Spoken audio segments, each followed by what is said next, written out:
মেয়েগুলোকে বাঁচান বাবা, মেয়েগুলোকে বাঁচান। আপনারা আপনাদের ছেলেদেরকে, এই বাবা আপনারা যারা অভিভাবক, আপনারা যারা ছেলের বাপ মেয়ের বাপ, আপনাদের পায়ে ধরে বলি, আপনাদের অধিকাংশ মুসলমান আজকে সংসার বলতে শুধু ঘর, ফার্নিচার, খাট, পালং, বাজার, সদাই, ইট, বালু, বিল্ডিং, সিমেন্ট, এটাই বোঝেন। আপনারা ছেলে মেয়ের দিকে নজর নাই। ছেলেটা বড় মোবাইল দিয়া সারা রাত উলঙ্গ ছবি দেখে, সারা রাত জিনার ব্যভিচারের দৃশ্য দেখে। আপন মা ঘুমায়, আপন বাবা ঘুমায়, ফজরের নামাজ পড়ে না। মুসলমানের ঘরে ঘুমাইয়া বাবা আছে, মা আছে, আহা, ফজরের নামাজ পড়ে না সন্তান, স্ত্রী, ছেলে মেয়ে, বছরের পর বছর, মাসের পর মাস। এটা কেমন মা, এটা কেমন বাবা আমার মাথার ধরে না।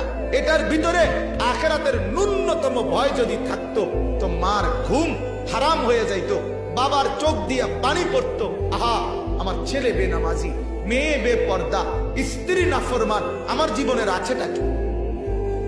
কথা বলেন, আছেটা কি আপনার মিয়া? আপনার জীবনের অর্জনটা কি? তাই বলেন আমাকে, আপনি জীবনে কি কামাই করলেন? কি কামাই করলেন?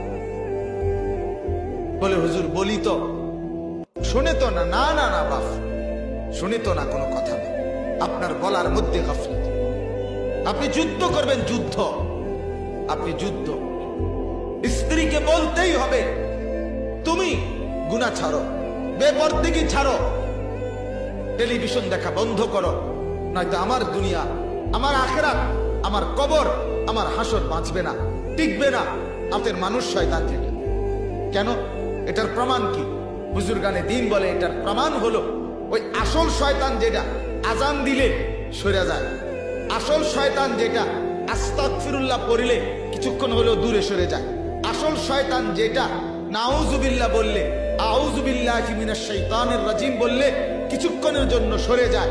কিন্তু এই মানুষ নামের শয়তান যেটা, এটা আজান দিলেও লড়ে না, আর আউযুবিল্লাহ নাউজুবিল্লাহ কইলেও এটা সরে না। এই জন্য এটা খারাপ, এটা বেশি খারাপ, এটা বেশি খারাপ। পৃথিবীর কোন মদখোর নিজের থেকে নেশা করা শুরু করে নাই। আরে বিড়ি খান যারা আপনারা, আমনে ভাবেন, মনে করেন কথা এটা, প্রথম বিড়ি কেউ, সিগারেট নিজের থেকে শুরু করে নাই, তার কোন আরেকজন তারে প্রথম এটাতে অভ্যস্ত করাই দিচ্ছে। আরে দোস্ত দেখ, একজনও এরকম নেই যে নিজের থেকে শুরু করছে। কোন নেশাখোর নিজের থেকে নেশা শুরু করে না, কোন জুয়ারি নিজের থেকে জুয়া খেলা শুরু করে না। সমবয়সী পরিচিত কোনো বন্ধু, পরিচিত কোনো ব্যক্তি তাকে ওই নাফরমানিতে ঢুকায় দেয়। এজন্য বন্ধু নির্বাচনে সাবধান। অসৎ কোনোদিন বন্ধু হয় না, দুশ্চরিত্র বন্ধু হয় না, বেহায়া বন্ধু হয় না। আল্লাহ তাআলা মাফ করে দেন। বাকিগুলোর শুধু তর্জমা বলি। বাকি 2 নম্বর গুণ হলো আওয়াব। আওয়াব বলা হয় যে ব্যক্তি উঠতে, বসতে, হাঁটতে, চলতে, একাকী, প্রকাশ্যে, এক কথায় সর্বদা নিজের গুনাহ স্মরণ করে করে আল্লাহর কাছে ক্ষমা প্রার্থনা করে, ইস্তেগফার করে, তাকে বলে আওয়াব। আল্লাহ বলে আমার জান্নাত তার সামনে নিয়ে আসবে। 3, হাফিজ। ওই যে আছে এখানে হাফিজ। হাফিজকে আপনারা যে হাফিজ সহজে বুঝবেন, তাফসীরের মধ্যে লিখছে যে ব্যক্তি যখন যে অবস্থায় শরীয়তের যেই বিধান, রাসূলের যেই সুন্নাত, ওইটা খেয়াল করে করে, আমল করে করে জিন্দেগি পার করে, তাকে বলে হাফিজ। অর্থাৎ এখন আমি বাথরুমে ঢুকমু, তো আমি জানি, খেয়াল করে নিছি বাম পাও দিয়া ঢুকতে হবে, ঢুকার সময় দোয়া পড়তে হবে, ভিতরে গিয়ে আমাকে টয়লেট পেপার ব্যবহার করতে হবে, পানি ব্যবহার করতে হবে, এরপরে ডান পাও দিয়া বের হইতে হবে, বের হয়ে দোয়া পড়তে হবে। এই যে আমি খেয়াল করে আমল করলাম, এটা হাফিজ, এরে বলে হাফিজ। এরপরে এখন খাওয়া, এখন ঘুম, এখন নিদ্রা, এখন সংসার, এরকম প্রত্যেক কাজে রাসূলের সুন্নত কি ওইটা মেনে মেনে, বুঝে বুঝে, জেনে জেনে, আমল করে করে যে জিন্দেগি পরিচালনা করে, তাকে বলে হাফিজ। আল্লাহ বলে আমার জান্নাত আমি তার সামনে এনে দান করব। 4, মান খাশিয়ার রহমানা বিল গায়ব।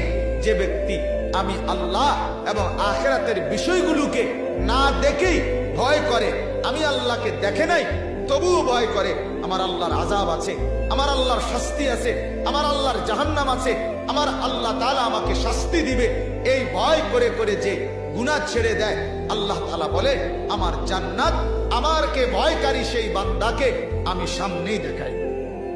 পাঁচ, ওয়াজাআ বিকলবিন মুনীব, কলবে মুনীব যার, কলবে মুনীব মানে হলো সর্বদা আল্লাহর আদব, আজমত, সম্মান, মর্যাদার দিকে লক্ষ্য করে আমার আল্লাহ আছে, আমার আল্লাহ আমাকে দেখে, আমি আমার আল্লাহর নজরের সামনে, আমি আমার আল্লাহর সামনে আছি, এই ইজ্জত, সম্মান, মর্যাদার দিকে খেয়াল করে করে নিজেকে গুনাহ থেকে যে বাঁচিয়ে রাখে তাকে বলে কলবে মুনীব, অনুগত অন্তর, বিনয়ী অন্তর।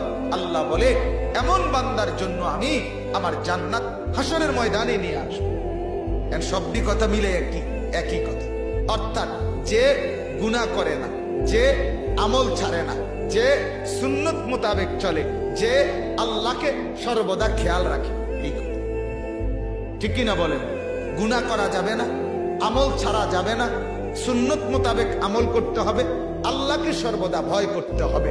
আল্লাহ বলে এই গুনাহমুক্ত জীবন, বন্দিগি যুক্ত জীবন, সুন্নত মোতাবেক জিন্দিগি আমি আল্লাহ হাসরের ময়দানে ভয় আতঙ্ক মুক্ত করে জান্নাত তাকে দেখাবো আর বলবো এটাতেই তুমি ঢুকবা, চিরস্থায়ী ঢুকবা। সর্বশেষ আয়াত লাহুম মা ইয়াশাউনা ফিহা, আল্লাহ বলে যখন ঢুকবে তখন আমি আল্লাহর পক্ষ থেকে আমার এই জান্নাতি বান্দা যা চাইবে তাই পাবে। সুবহানাল্লাহ। শেষ হয়েছে না? অনেক এদুর তো যা চাইবে তা পাবে। আল্লাহ বলে ওয়ালাদাইনা মাজিদ, আমার কাছে আরো বেশি আছে। অর্থাৎ আমার বান্দা যা চাইবে, যা বলবে, যা কল্পনা করবে, জান্নাতে আমি তাই দেব। কিন্তু আমার বান্দা চাইবেই কি, জানেই কি, বলবে কি, হে চিনে কয়টা? কথা বলছেন আপনি? ফল কয়টা ফল চিনেন আপনি? আপনারা যদি বলি যে চাচা ফল দেব, এখন কি দিতাম কন? তা আচ্ছা আচ্ছা দাও, আপেল দাও, মালটা দাও, আঙ্গুর দাও, আচ্ছা পেয়ারা দিতে, আচ্ছা দাও পেয়ারাও দুইটা দাও।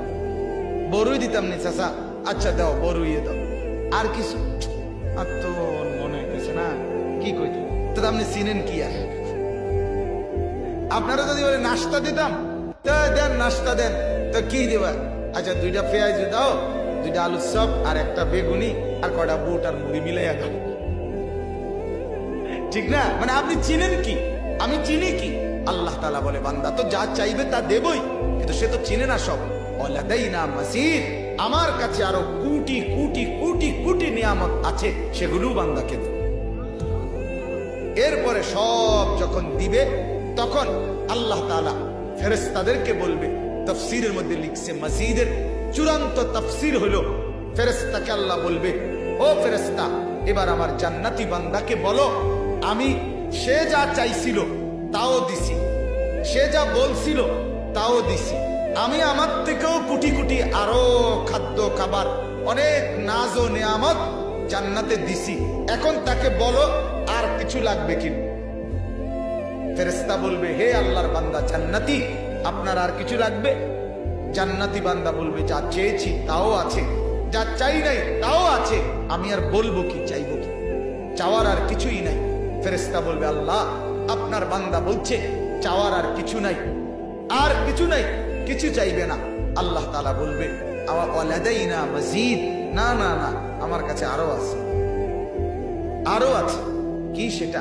ফেরেশতাকে আল্লাহ বলবে, ফেরেশতা আমার 70,000 নূরের পর্দা সরায় দাও, এবার আমার বান্দা সরাসরি আমাকেই দেখুক। এটাই চূড়ান্ত মাজিদ। এবার আমাকে দেখো, চলো এবার আমাকেই দেখো।